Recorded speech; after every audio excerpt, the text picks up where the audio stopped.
Hey guys, it's your girl Miss Heart Attack here. Welcome to some S&D or Search and Destroy gameplay I got on Advanced Warfare last night. I have a few things I want to talk to you guys about. I have some big things happening in my life and some sad things happening. So I want to talk to you guys about it. I haven't really got to do another commentary and tell you guys what's going on. And also I want to talk about this game and also about what's different in Search and Destroy. So I guess I will tell my personal life later and I'm going to talk about the game a little bit before.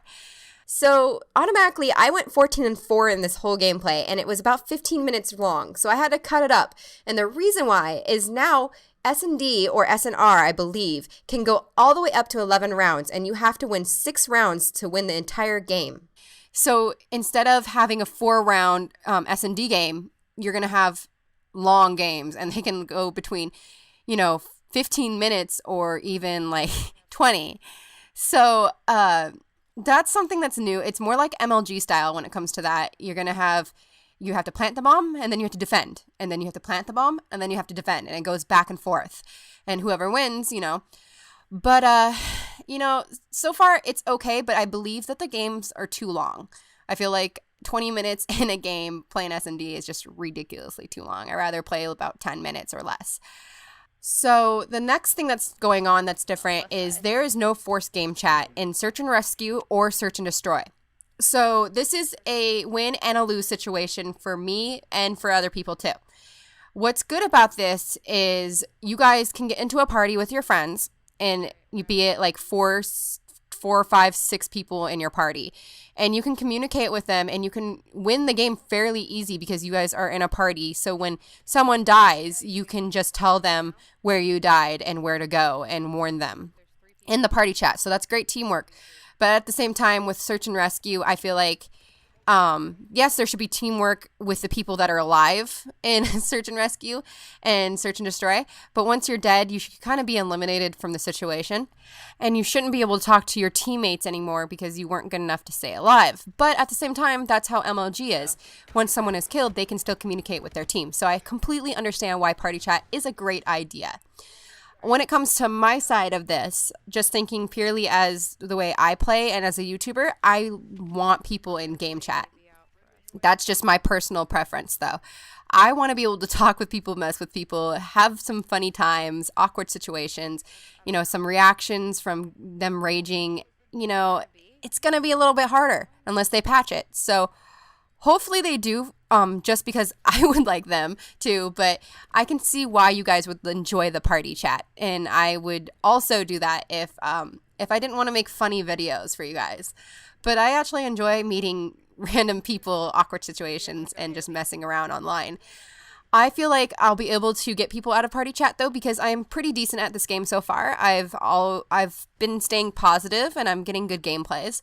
So I feel like I'll be able to get those reactions for you guys. Another couple things that are going on is there's that awesome jump that you're seeing. And I personally like it because I love Destiny.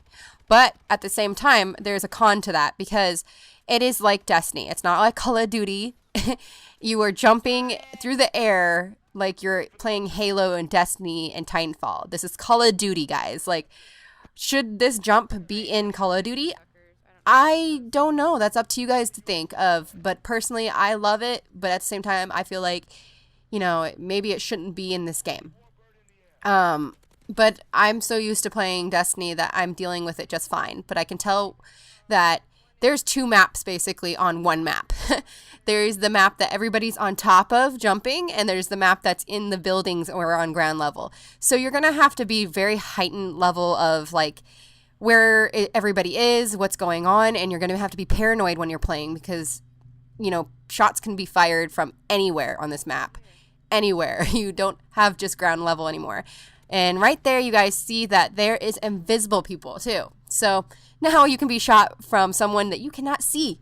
When it comes to how this game feels, it almost feels like between Ghost, Black Ops 1, Black Ops 2, and Destiny.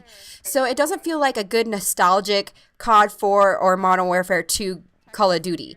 So we're getting farther away from those kind of styles of Call of Duty games, which is a bummer to me because that's the reason I started playing Call of Duty. But I feel like the aiming or the sensitivity on this game is a little jerky and not as smooth as the past Call of Duties. So I'm going to have to learn to play a little bit more smooth and become a better player in all. So this is forcing me to just, grow as a gamer. When it comes to my personal life now, guys, what's going on? A couple things. My baby horse, Robin, is going into training. So she is going to go into training, and hopefully I can make her into a therapy horse, and I should be able to go back into doing lessons with kids and working with kids that have autism and also with depression issues. So I'm really excited about her going into training and potentially becoming my new therapy horse. The next subject I want to talk about is my horse Star. And Star is a white horse that is in my videos. You guys have seen him do funny tricks like shaking.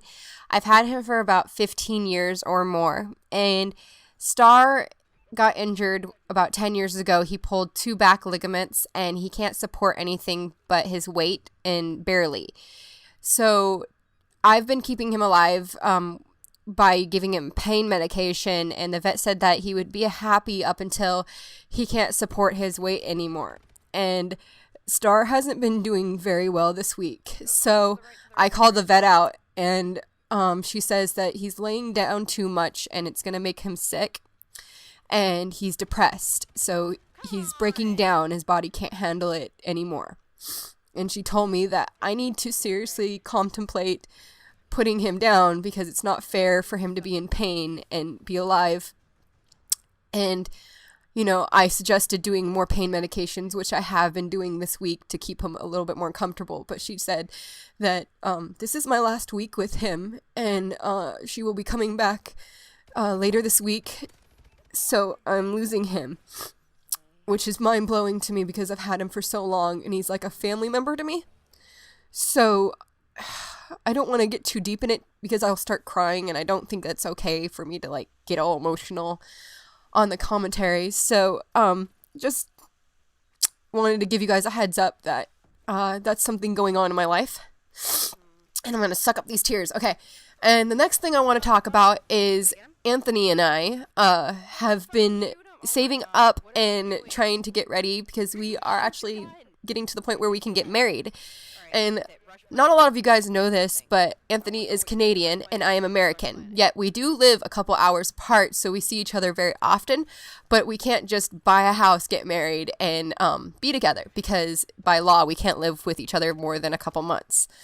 So we finally have gotten to the point where we can get the lawyer on the ball and get the paperwork started for us to get married. So we're shooting for next year for our wedding.